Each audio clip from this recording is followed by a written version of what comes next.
In this video, we're going to go from this, yuck, to this, using this.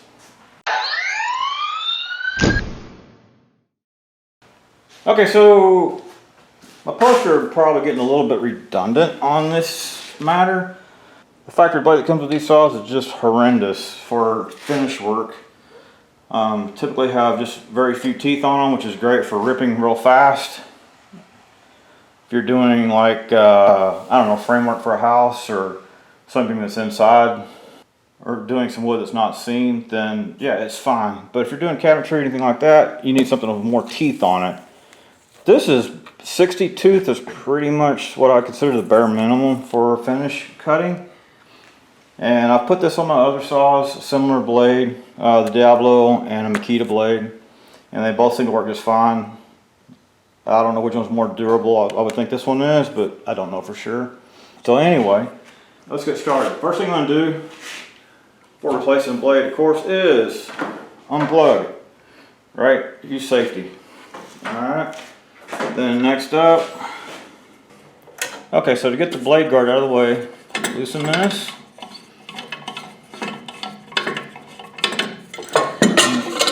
Just comes off like that. Next, you need a wrench for that. And another wrench. Go back here behind it and lock the shaft down. So this is an older Craftsman Radial arm saw. These things are not super safe, so I don't use this a whole lot. Every once in a while there's a cut that I need that goes beyond the capacity of my miter saw, so I use this. In fact, there's a recall on them and you can get 50 bucks if you send in the motor head for it. So anyway, to remove it, on the back side there's a 7/8 inch cut in the shaft so you can hold the shaft down.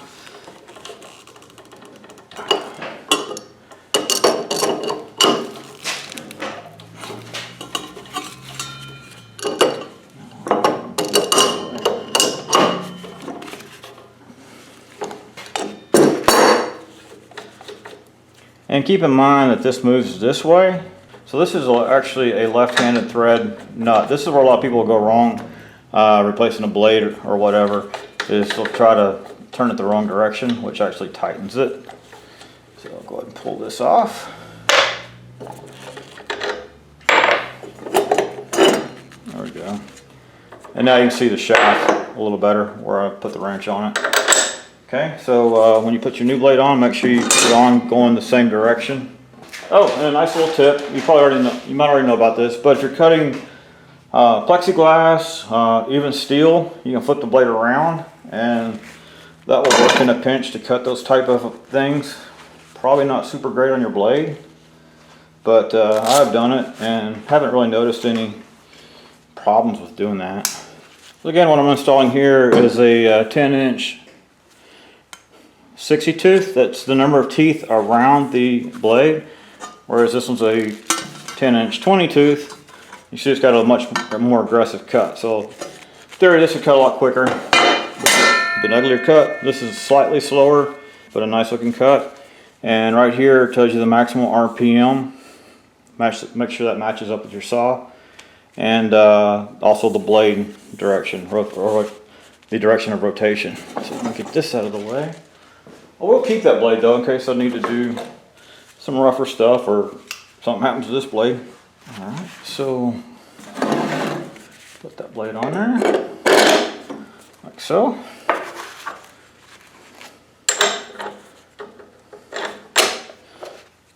And again, this is left threaded, so the typical way you'd spin it would be that way for right thread, and it ain't going on. So you got to spin it like you're, come on, so then you got to spin it like you're taking it off.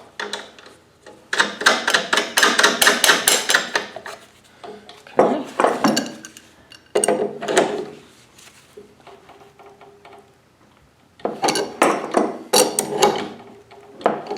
Tighten it down good and secure. And definitely want the guard back on it.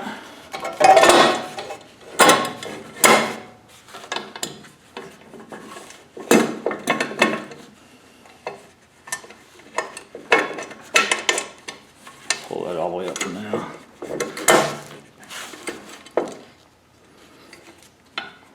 Put your guard in the position that you would like for it to be in. And of course, tighten it back down.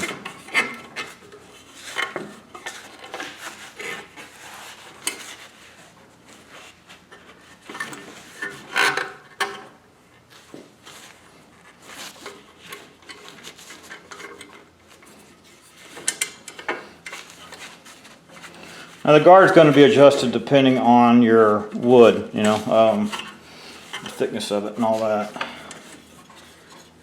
So I'm going to leave it right there. Okay.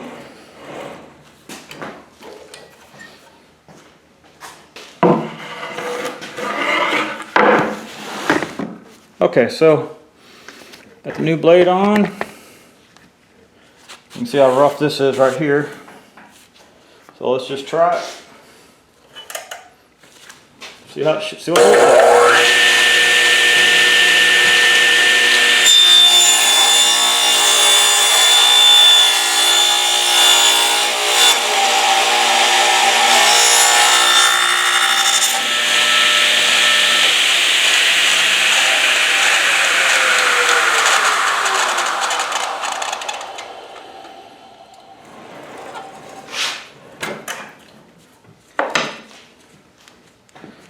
So there we go. Really good before and after. That's what it looked like before with the 20 tooth. This is what it looks like after. And on the back side of it too. A little bit of tear out. This is plywood. I think this is already off. So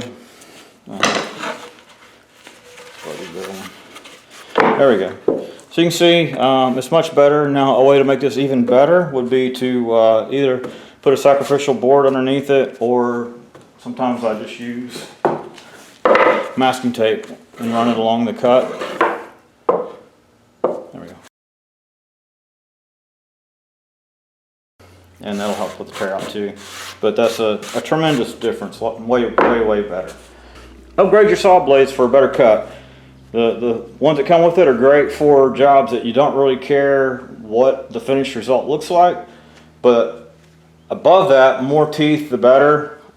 Wanted an 80 tooth blade for this, but we're in the middle of COVID lockdown, so I got what I can get, you know. So anyway, there you go. If you want to see some other demonstrations of other blades that I've used, I've got a couple of Makita blades that I've used on some other equipment, and another Diablo as well. So feel free to take a look at those videos. Thank you for watching. Hope you enjoyed this video. If you did, please select like down there and subscribe to my channel. If you didn't like it, well, subscribe to the channel, maybe you like the next one. Thank you for watching.